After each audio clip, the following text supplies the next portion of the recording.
En tout, on cueille 12 millions de kilos d'aloès chaque année. 12 millions de kilos? Oui, rien que sur ce champ. Des plantations comme celle-ci, la société en a partout, au Mexique et en République dominicaine, en tout plus de 7000 hectares. La production est à l'échelle gigantesque. Dans les usines de la société, l'aloe vera est épluché, broyé, pressé 7 jours sur 7. En 4 heures, la plante est transformée en un jus qui vaut de l'or, près de 30 € le litre. À 800 km de là, Dallas, la plaque tournante de l'aloe vera. C'est de cet entrepôt que la marque exporte ses produits vers le marché mondial. Là, c'est la zone de réception. C'est l'endroit où l'on travaille le plus dans tout le bâtiment. Dans ces caisses, il y a du jus d'aloe vera pur. 1300 litres dans chaque conteneur. Ça vient directement de nos fermes partout dans le monde, de la République dominicaine au sud du Texas.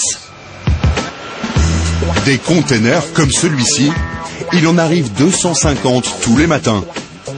Plus de 300 000 litres d'aloe vera transitent ici chaque jour. La société fabrique plusieurs sortes de boissons et des cosmétiques, tous à base d'aloe vera. Ça, c'est du savon liquide. On a le meilleur savon liquide du monde. En 30 ans, la marque a conquis la planète. Chiffre d'affaires global, 2 milliards de dollars.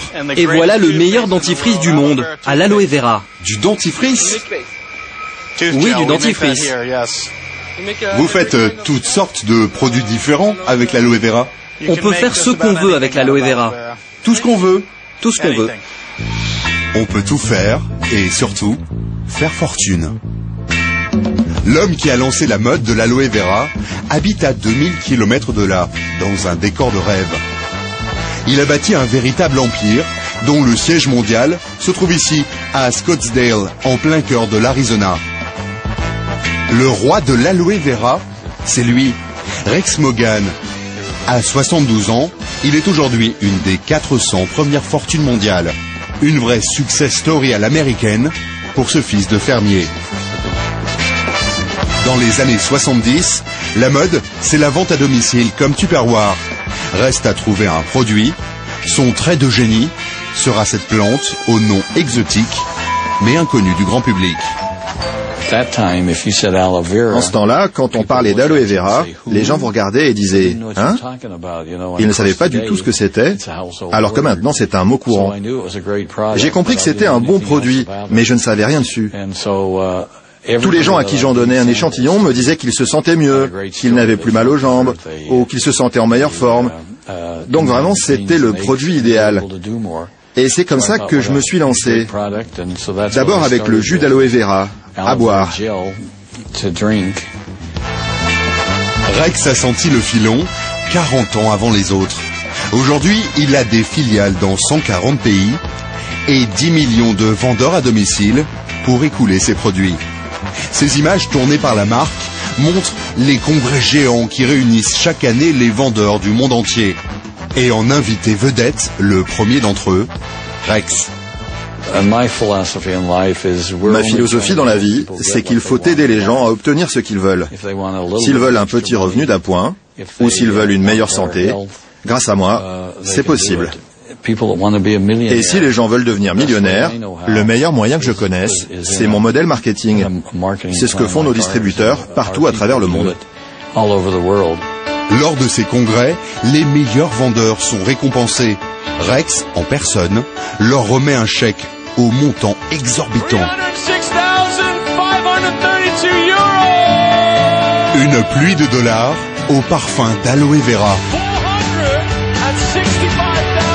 Jusqu'à plus de 460 000 €. Quant à Rex, il est devenu milliardaire et collectionne tout ce qui lui plaît. Des œuvres d'art, mais surtout de belles propriétés partout dans le monde. C'est vous sur la photo? Oui, je suis en cow-boy. C'est South Fork, le ranch de la série Dallas.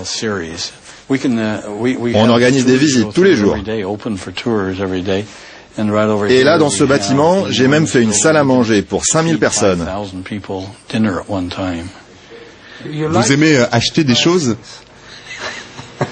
Ne jamais vendre, toujours acheter. Le modèle de sa réussite, Rex l'a exporté dans tous les pays. À Paris comme ailleurs, la marque surfe sur le succès du fondateur. La filiale française fait 50 millions d'euros de chiffre d'affaires par an. Pour son directeur, tout le monde peut donc faire fortune avec l'aloe vera. Chez Forever, on démarre avec 35 euros. Avec 35 euros, vous avez l'ensemble des éléments qui vont vous permettre de comprendre le business, de comprendre les produits et de savoir comment démarrer cette activité. Mais la réussite est-elle vraiment à portée de tous? Ou l'aloe vera est-il un simple prétexte pour faire de l'argent facile? Avec une caméra discrète, nous nous présentons dans les locaux de la marque comme de simples clients. Aussitôt, une distributrice nous propose de devenir vendeur et d'entrer dans son réseau.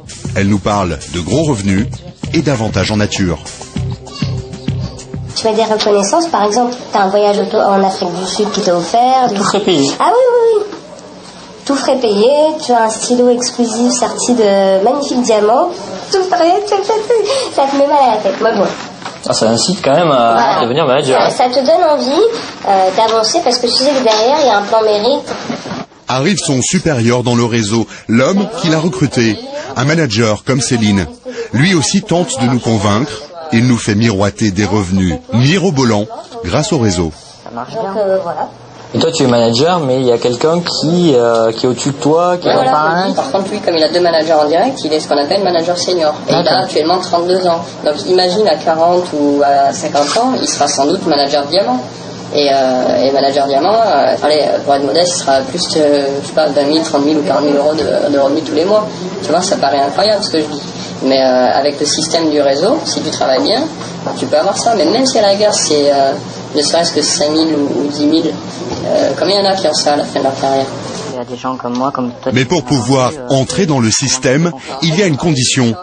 Il faut acheter des produits. Globalement, c'est quoi la chose importante, c'est la consommation. Déjà, toi, tu dois commencer à utiliser les produits, en fait. Donc, parmi les produits, tu verras, il y a des choses qui peuvent te convenir. Il y a des compléments alimentaires, donc des buvables, des comprimés, des choses comme ça. Et contrairement à ce que nous a affirmé le directeur de la filiale, le ticket d'entrée dépasse largement les 35 euros. Donc, pour le démarrage, qu'est-ce que tu souhaites faire aujourd'hui? La première commande, ça doit faire 1 point. Donc, tu vas démarrer à 1 point ou à 2 points aujourd'hui? 1 point caisse, c'est 200 euros de vente. 1 ou 2 points caisse, c'est 200 ou 400 euros de produits que nous devons acheter. Ouais, là ça devient un petit investissement. Ah oui, c'est un investissement, mais bon, j'investis 232 euros derrière, ça rapporte. On nous propose enfin une valise de démonstration complète à 450 euros, plus 35 euros d'inscription. Tous les produits, ça fait 485 pour démarrer. Avec ça, tu démarres bien. Facture totale, 485 euros de produits qu'il va nous falloir écouler pour rentrer dans nos frais. Une course à la vente où il n'est plus beaucoup question d'aloe vera et où, tout en haut du système, celui qui gagne à tous les coups s'appelle Rex. Voici comment une petite plante du désert, aux allures de cactus, est devenue en quelques années un redoutable business. Les amateurs y verront la reconnaissance de ses qualités.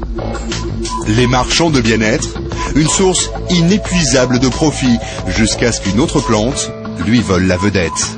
Mais sa longévité est à l'échelle des siècles. La plante de l'immortalité survivra sans doute à son succès.